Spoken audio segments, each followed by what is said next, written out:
পয়গম্বর আলাইহিস সালাতু ওয়াস সালাম যখন মেরাজে যায়, মেরাজে যাওয়ার সময় পয়গম্বর আলাইহিস সালাতু ওয়াস সালাম এক জায়গায় সুবাসে ভরা এমন জান্নাতি ঘ্রাণ আসতেছে। পয়গম্বর দাঁড়ায় গেলেন, জিবরাইলকে বলে, ও ভাই জিবরাইল, বলো এই ঘ্রাণ কি জান্নাত থেকে আসে নাকি? জিবরাইল বলে, না না, এই ঘ্রাণ কোনো জান্নাত থেকে আসে না। এখানে লম্বা একটা ঘটনা রয়েছে, সময় অনেক কম, কাজ অনেক বেশি, সামনের দিকে চলেন, ঘটনা বলার সময় নাই। আল্লাহ তাআলা জিবরাইলকে বলে, ও জিবরাইল, আজকে আমার বন্ধু আমার বাড়ির মেহমান, মেহমানের কদর এত বেশি, আমার বন্ধু যা শুনতে চাই শোনা দাও। এবার জিবরাইল আলাইহিস সালাতু ওয়াস সালাম শোনা দেয়। এখানে ঘ্রাণ আসতেছে ফেরাউনের বাড়ির কাজের দাসীর মহিলার। অনেক লম্বা ঘটনা। কাজের দাসী ফেরাউনের মেয়ের চুল আশ্রাইতেছে। হঠাৎ করে চুল আশ্রানোর সময় চিরুনি হাত থেকে পড়ে গেছে। হাত থেকে পড়ে যাওয়ার পর মালিকের নাম নিয়া, বিসমিল্লাহ, মালিকের নাম নিয়া যখন চিরুনিটা হাতের মধ্যে নিছে, নেওয়ার সাথে সাথে ফেরাউনের মেয়ে বলে, কার নাম লীলা তুমি? আমার বাবাই তো এই জামানার সবচেয়ে বড় খোদা, আমার বাবার চাইতে বড় রব আর কে আছে? সে বলে, তোমার বাবার চাইতেও বড় রব আছে। তোমার বাবাকে যিনি সৃষ্টি করেছেন তিনি রব, আমাকে যিনি সৃষ্টি করেছেন সেই রব, তোমাকে যিনি সৃষ্টি করেছেন সেই রব, এই আসমান জমিন যিনি সৃষ্টি করেছেন সেই রব। সে বলে, তুমি কি আমার বাবাকে রব হিসাবে মানে না? বলো, না না, মানি না, প্রশ্নই আসে না, আমি তো মানি লা ইলাহা ইল্লাল্লাহু মুহাম্মাদুর রাসূলুল্লাহ। এবার ফেরাউন এর কাছে যখন এই খবরটা গেল, জানার পর ফেরাউন বলে, তোমার কি হতে পারে, তোমার কি জানা আছে নাকি? ওই মহিলা বলে, ঈমানের জন্যে আমি সব পরীক্ষা দেওয়ার জন্য প্রস্তুত, আমি সব অবস্থার জন্য প্রস্তুত রয়েছি। ফেরাউন এবার তাকে কঠিন শাস্তি দেওয়ার চিন্তা করলেন, বিভিন্ন প্রস্তাব দিলেন, বিভিন্ন তালবাহানা করলেন, কিন্তু বন্ধু আমার, এবার তাকে এক পর্যায়ে তাকে গরম তেলের মধ্যে ছেড়ে দেওয়ার সিদ্ধান্ত নেওয়া হলো। সামনেই তার 2-3টা বাচ্চা ছিল।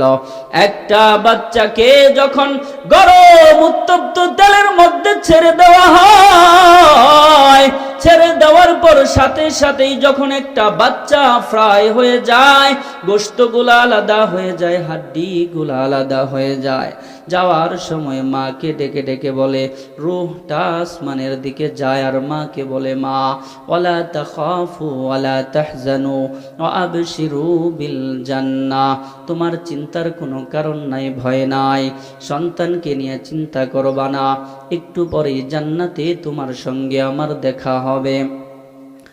লম্বা ঘটনা ছোট করে বলি। এবার ফেরাউন বলে, তোমার পরের সন্তানদেরকেও এই অবস্থায় করা হবে, কিন্তু যখন প্রস্তাবে রাজি না হয়, দ্বিতীয় সন্তানকেও যখন ফেলে দেওয়া হয়, দ্বিতীয় সন্তানটাও যখন এইভাবে শেষ হয়ে যায়, তৃতীয় সন্তানটাও যখন এইভাবে শেষ হয়ে যায়, এবার নিষ্ঠুর ফেরাউন বলে, ও কাজের মহিলা মাস্তা, এবার তোমার পালা, এখনো সময় আছে, লাস্ট চান্স তোমাকে দেওয়া হচ্ছে।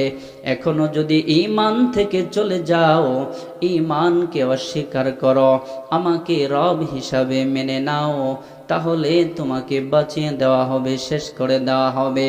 মাস্তা বলে, না না, কোনোভাবেই সম্ভব নয়, কখনোই নয়, সব অবস্থার জন্য আমি প্রস্তুত, যা করতে চাও করে নাও, আমার ঈমান থেকে আমাকে এক মুহূর্তের জন্য বের করা যাবে না। এবার ফেরাউন ওই মাস্তাকে বলে, তোমাকেও এই কাজ করা হবে, কোনো লাস্ট চান্স অথবা তোমার কোনো ইচ্ছা, মৃত্যুর আগে তোমার শেষ কোনো ইচ্ছা আছে নাকি? এবার বলে, একটা মাত্র ইচ্ছা আছে আমার, আমাকেও যখন এই গরম তেলের মধ্যে ছেড়ে দেওয়া হবে, আমাকেও যখন এই গরম তেলের মধ্যে ভেজে ফ্রাই করা হবে, আমার একটা ইচ্ছা, আমার সন্তান এবং আমাকে ফ্রাই করার পর সমস্ত গোশত হাড্ডিগুলা চামড়াগুলা একত্রিত করে একসাথে যেন দাফন দেওয়া হয়। জিব্রাইল পয়গম্বরকে শোনায় তার শেষ ইচ্ছা পূরণ করা হয়েছে। মা এবং সন্তানদের লাশ হাড্ডি চামড়াগুলা ফ্রাই করা অবস্থায় একত্রিত করে তাদেরকে এক কবরের মধ্যে এইভাবে রাখা হয়েছে। দ্বীনের জন্য জীবনগুলা এইভাবে কুরবানি দিয়েছে। আল্লাহ তাআলা তাদেরকে এমনভাবে কবুল করেছেন, জান্নাতের মেহমান এমনভাবে তাদেরকে বানিয়েছেন। দুনিয়ার কিয়ামত পর্যন্ত যত মানুষ এই রাস্তায় হাঁটবে, যত মানুষ এই দিক দিয়ে যাবে, তাদের কবর থেকে জান্নাতি সুঘ্রাণ বের হবে আর তাদের কবরের সামনে দাঁড়িয়ে যেতে বাধ্য হয়ে যাবে। সম্মানিত মা বোনদেরকে বলতে চাই, তারা আপনাদের মডেল। আপনাদের জীবন কিভাবে পরিচালনা করবেন, তাদের জীবন থেকে শিক্ষা নিতে হবে। দুনিয়ার তসলিমা নাসরিন, দুনিয়ার অন্য নাস্তিক সাধারণ মডার্ন মহিলাদের থেকে জীবনের শিক্ষা নেওয়া যাবে না। আমাদের সামনে বড় একটা পরীক্ষা রয়েছে, আখিরাত রয়েছে। ঈমানের দাবি যেই করবে সব সময় তাকে সব ধরনের পরীক্ষা দেওয়ার জন্য প্রস্তুত থাকতে হবে। মুসলমান মানে সমস্ত বিপদ আপদের ক্ষেত্রে পরীক্ষায় আল্লাহ তাআলার সামনে দাঁড়িয়ে যাবে। আমাদের বাবা ইব্রাহিম আলাইহিস সালাতু ওয়াস সালাম যেইভাবে পরীক্ষা দিয়েছেন, ও মা আপনাদের রোল মডেল আসিয়া যেইভাবে পরীক্ষা দিয়েছেন।